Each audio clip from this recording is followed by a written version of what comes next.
Alan Dershowitz, who was Jeffrey Epstein's former lawyer, sat down with Sean Spicer, who was President Trump's press secretary during his first term, and revealed that not only is there a Jeffrey Epstein client list, but he's seen it, he knows who's on it, and he knows for a fact that it's being suppressed. Take a look. It's not an opinion. This is a fact. I have seen, remember, I was accused falsely on the Epstein, and ultimately I was completely cleared. The woman admitted that she may have mistook me for somebody else and withdrew all of her lawsuits. And so from day one, from the day I was accused, I said I want every document out because I knew every document would prove I was innocent. So let me tell you, I know for a fact documents are being suppressed. And they're being suppressed to protect individuals. I know the names of the individuals. I know why they're being suppressed. I know who's suppressing them. But I'm bound by confidentiality from a judge and cases, and I can't disclose what I know. But I hand to God, I know the names of people whose files are being suppressed in order to protect them, and that's wrong. Just out of curiosity, without names, are these politicians, business leaders, both? They're everything. And let me tell you, a lot of them are, at least one of them is somebody who was accused. Others are accusers. And the judges have said, if somebody calls themselves a victim, we're not going to give any information about them. But they may not be victims. They may be perpetrators. So we don't have information about false accusers. And we know there have been many false accusers who have accused innocent people for money. And those records are being deliberately, willfully suppressed. And they shouldn't be suppressed. If the accusation is allowed out, so should the material that diminishes the credibility of the accuser. We want total transparency on this. Every single document, no redaction. That's what I've said from day one. I waive any of my rights of privacy. Anything there is about me, I'm happy because it will be exculpatory, because I know I haven't touched a woman other than my wife from the day I met Jeffrey Epstein. I don't even hug people, but I was falsely accused and I was able to prove it. And I was able to prove it through documents. And I want other people to be able to disprove false accusations through documents, but these documents are being suppressed and withheld. Suppressed and withheld. So what Alan Dershowitz was talking about his name being in the mix is because he was falsely accused by Virginia Giuffre, who later on recanted and took back her statements as well as her lawsuit. She was very young when this happened, and basically because of her age and the trauma, she admitted that she misidentified Alan Dershowitz and took everything back. Now, I know when I last talked about this on the channel, I had a few comments saying, hey, Daniel, we're not interested in this. I don't think it's a big deal, or I voted for President Trump for the economy or for the border. And while those are totally valid, I do believe it's important to also acknowledge that there are many people within the Republican Party, within the MAGA camp, that feel burnt by all of this. Because at the end of the day, President Trump was an outsider. He ran on his first term on draining the swamp, and that's how he built his coalition. And so at the end of the day, when you have something that appears increasingly to look like a cover-up, it is a betrayal of those initial drain the swamp promises. You know, one of the core promises of America was no taxation without representation, right?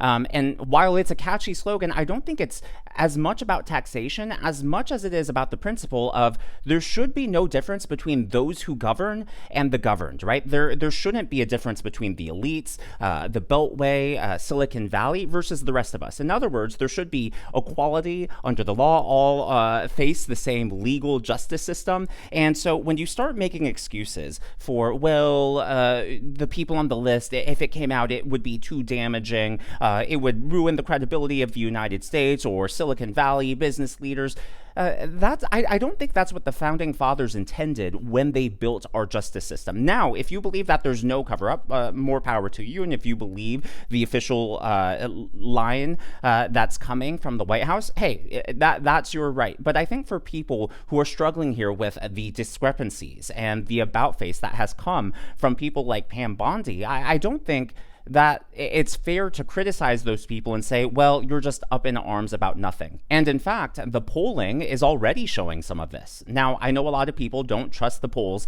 so I'm only going to cite Rasmussen here because they're widely considered to be one of the most fair polls. And in fact, they're usually described as a right-leaning poll because they have a history of being favorable towards President Trump. But Mark Mitchell, who is the president and CEO of Rasmussen Reports, posted this: "Oof, bad Trump overnight, net approval down to 0. So net approval is where they take the difference between those who approve, those who disapprove, and you want to stay above water. Net being 0 means he's essentially breaking even here. So the red line you can see on the chart is President Trump's polling for his second term. The good news is he is polling well above his first term. So he is still overperforming Trump 1.0. You can see a few dips earlier in the year. Those were around the times when there was a lot of confusion about the tariffs, and the mainstream media, the Democrat Party, were pushing out fear-mongering when it came to the tariffs.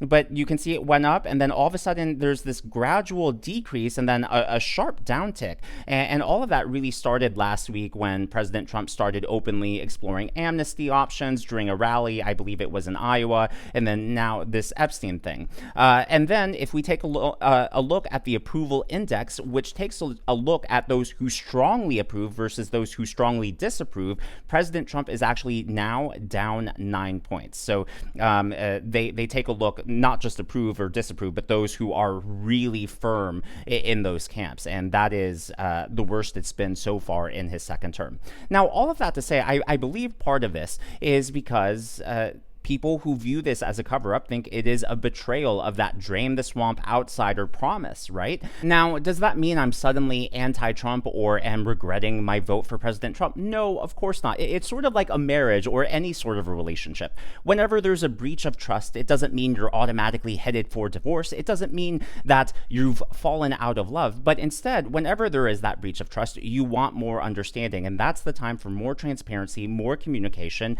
and not less. Again, President Trump, part of his appeal was he was going to drain the swamp. He's an outsider. He was going to rail against the elites and not protect the elites. And it's hard to argue that this is doing that when part of the promise was that they were going to make all of this public. And earlier this year, again, talking about Pam Bondi, she was the one who invited the influencers to the White House, right? She brought in all those content creators. They created those binders that were filled with information that was supposedly new, and it turned out to be all recycled information. And guess what? We also know that Pam Bondi personally was involved. She created personally the front of the binder that said Epstein Files Part 1, as if there were going to be more parts to come. And lo and behold, months later, there are no parts. We're being told it's over, put the kibosh in it. Why are you even still talking about this?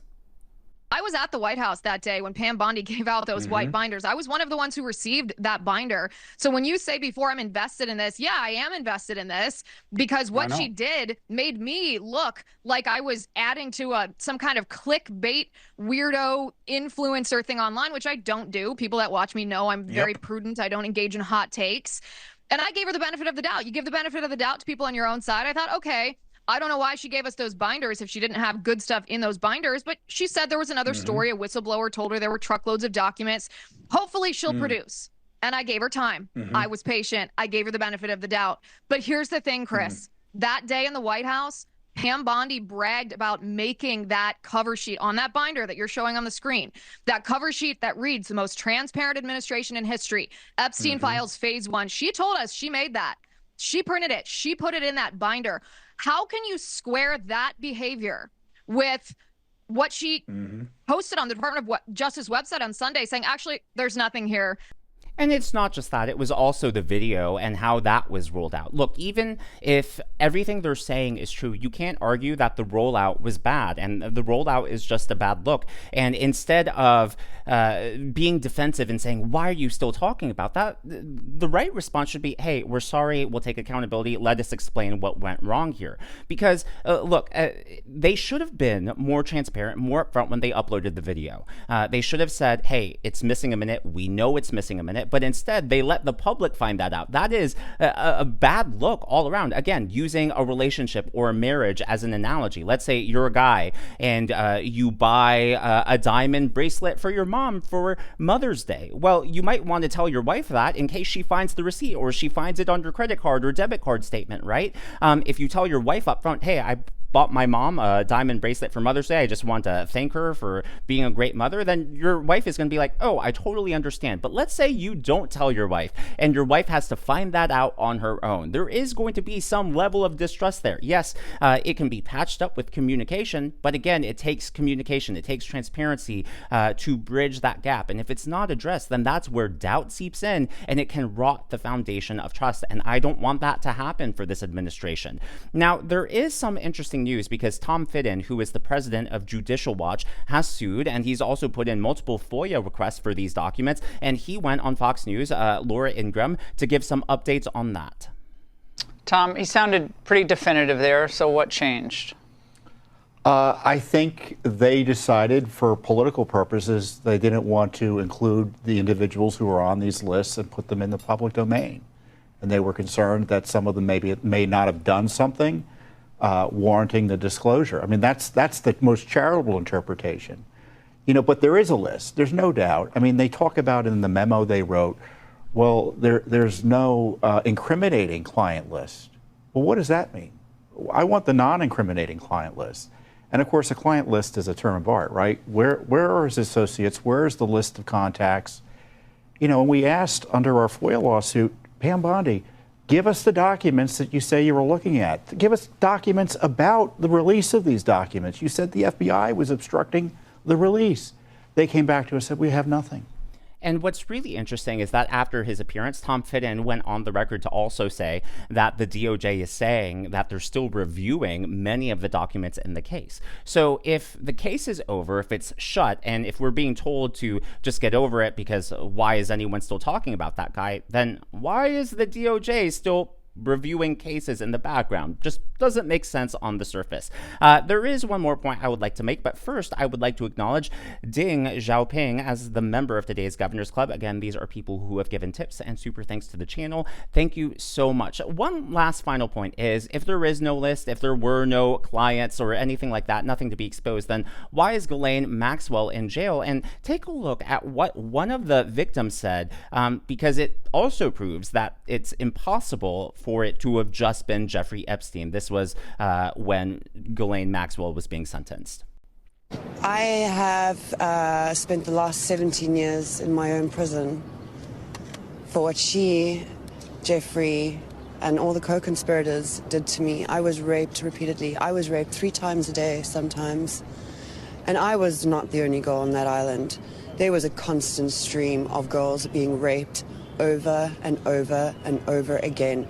And yes, Ghislaine must die in prison because I've been in hell and back for the last 17 years. And 27 for me. I was 10 years old when Liz Stein was being trafficked. I was 10. That is how long the sex trafficking ring has been going on. I mean, it's just 3 times a day, every day, multiple girls. There's no way it was just one man. That indicates that there certainly were other people involved. But as always, all of that is just my analysis and commentary. That's what's going on in the world of politics from my point of view, and I would love to hear from you. So where are you on this Jeffrey Epstein list cover-up situation? Do you care? Do you not care? I know I mentioned the comments I received on my video, but it was hard to pinpoint a number. So I guess consider this a poll. Like, is this something you're interested in? And not in terms of, oh, I think we need all government resources into it, but maybe from the perspective of, yes, we need equal justice under the law. We need to make sure that there is no preferential treatment for the elites, whether that's the DC Beltway, those in Silicon Valley, those who have lots of money versus your average voter, average citizen. Or do you think that it's a non-issue? You're just over it. You wish that people would stop talking about it. Let me know down in the comments below. If you haven't already, please be sure to leave me a thumbs up. I know it's a simple thing to ask for, but it really does help me reach more viewers like you in the algorithm. Be sure to smash that subscribe button and to check out one of these videos.